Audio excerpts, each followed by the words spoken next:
بسم اللہ الرحمن الرحیم۔ السلام علیکم ورحمۃ اللہ وبرکاتہ۔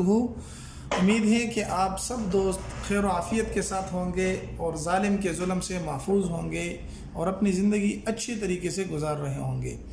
آج کے ایک بہت ہی مجرب نقش کے ساتھ آپ کی خدمت میں حاضر ہوئے ہیں۔ یہ نقش میرے ان ماؤں بہنوں اور دوستوں کے لیے ہیں جس کا دشمن اس پر غالب ہے، جس کا دشمن اس پر زور آور ہے اور وہ اس کے ساتھ کچھ مقابلہ نہیں کر سکتا اور مالی اعتبار سے بھی اس سے کمزور ہیں۔ تو یہ نقش میں اس کے لیے دینے جا رہا ہوں کہ آپ یہ نقش بنائیں۔ آپ کا دشمن آپ کے سامنے ہاتھ جوڑ کے کھڑا ہوگا اور آپ سے معافی مانگے گا اور کہے گا کہ میں آئندہ کے لیے آپ سے دشمنی اور آپ کو بیزار نہیں کروں گا۔ یہ نقش بہت ہی زبردست نقش ہے۔ اس کو جس نے بھی استعمال کیا، جس طریقے سے ہم نے بتلایا ہے، اس نے استعمال کیا، انشاءاللہ اللہ نے اس کو بہت خیر پہنچائی ہے اور شر کے شرور سے، دشمن کے شرور سے اللہ نے اس کی حفاظت کی ہے۔ تو یہ نقش آپ کو بھی ہدیہ ہے، لیکن یاد رہے کہ آپ اس کو جائز مقصد کے لیے استعمال کریں، کسی کو فضول تنگ کرنے کے لیے۔ اگر یہ نقش آپ استعمال کریں گے تو اس کی ذمہ داری آپ پہ ہوگی اور اس کو ذمہ دار آپ ہوں گے۔ اس کی ذمہ داری ہم اپنے سر کے اوپر نہیں لیتے۔ اب آتے ہیں نقش کی طرف۔ اگر آپ کا دشمن آپ کو تنگ کرتا ہے تو یہ نقش آپ بنائیں گے کس طریقے سے، لکھنا کس طریقے سے ہے اور اس کو پھر استعمال کس طریقے سے کرنا ہے، ساری باتیں آج کی ویڈیو میں آپ کو بتلانے جا رہا ہوں۔ سب سے پہلے آپ نے اس طرح کے ایک 16 خانوں کا نقش بنا لینا ہے، 786 سب سے اوپر لکھ دینا ہے اور اس کے اندر جو حروف مقطعات یہاں پر لکھے گئے ہیں، یہ سارے حروف مقطعات آپ نے لکھ دینے ہیں۔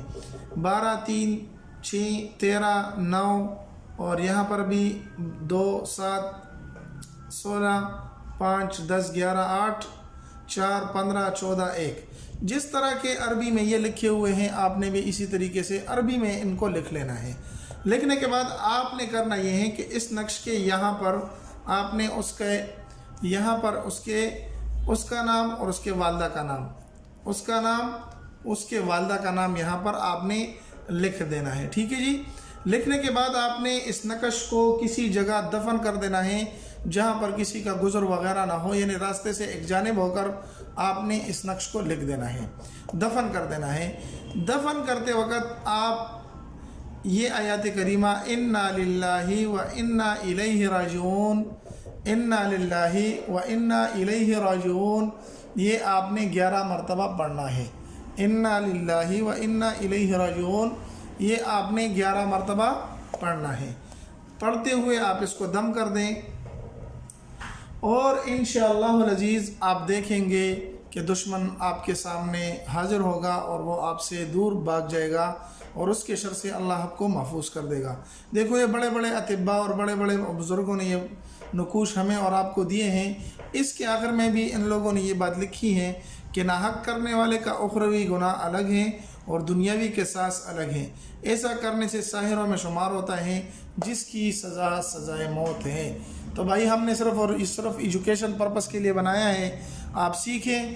خود اگر کسی کے ساتھ اس طرح واقعہ نہیں ہوتا، اللہ نہ کرے کسی کے ساتھ بھی نہ ہو، آپ دوسروں کے لیے استعمال کریں، لیکن جائز مقصد ہو، ناجائز طور پر کسی کو تنگ کرنے کے لیے آپ استعمال کریں گے، اس کے ذمہ دار آپ خود ہوں گے۔ ہم اس کی ذمہ داری اپنے اوپر نہیں لیتے۔ ملتے ایک نئی ویڈیو میں۔ جاتے جاتے آپ ہمارے چینل کو صدقے کے طور پر سبسکرائب کر کے جائیں تاکہ ہمارے اور آپ کی وجہ سے کسی کو فائدہ پہنچ سکے اور نئی ویڈیو آپ کے ساتھ مل سکے۔